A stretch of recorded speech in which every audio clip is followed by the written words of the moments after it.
Alright, so China cracked down on Bitcoin and everybody's freaking out. Don't worry, this isn't a bad thing. Whenever the price goes down, you can afford them. That's the good part. Uh, and it'll go back up. Because China didn't have that many companies that had anything to do with Bitcoin, and they're still allowed to do things with Bitcoin. What happened is China, the huge companies in China were investing tons of money in this, and China was worried about their money going out and being taken over by Bitcoin. Because there's countries like Argentina where Bitcoin is more accepted by the people than their own money because they don't trust their own money, and they don't want gangs like the Triad. Because China has real gangs, not just like little gangs that are associated with the cartels. They have the Triad, which has existed for thousands of years. I don't know about thousands, but at least 8,000 years, and like so they have to watch their laundering like crazy. So what they did is they set up the base for regulation. So now Bitcoin they banned it in the banks. The people can still trade it. So now China has the room to make whatever rules it wants. It can say, okay, now this is an option, and this is how this is going to work, and this is how this is going to work. So they're going to be able to regulate and make things work the way they want them to work.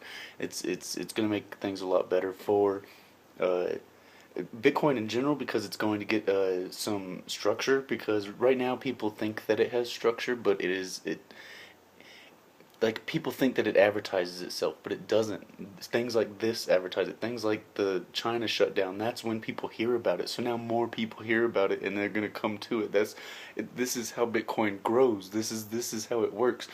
It's the community is the growth. Like, and it's not everybody knows about it yet. So the more people know about it, the more it's gonna grow. Anyway, my point is that the Bitcoin China thing is not a bad thing.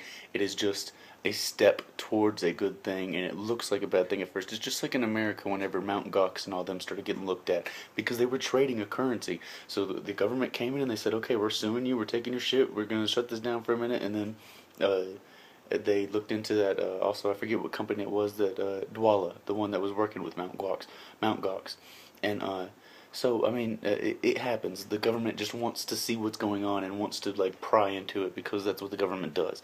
So that's all China's government is doing because that's what I mean. They really do it. So they're just doing that. Don't it's not gonna kill Bitcoin. Bitcoin didn't have like a tons of Chinese companies. It had one trade that was doing really well, but I mean that one really good one, and one company like Google that was accepting them. That was really big. It didn't have like BitPay. It didn't have any of those things. It didn't have. I mean, there's tons of exchanges in America and in the UK and everything. There's not. It's not China. It's not a China-based currency. All right. Anyway, just wanted to let everybody know that. All right. Peace.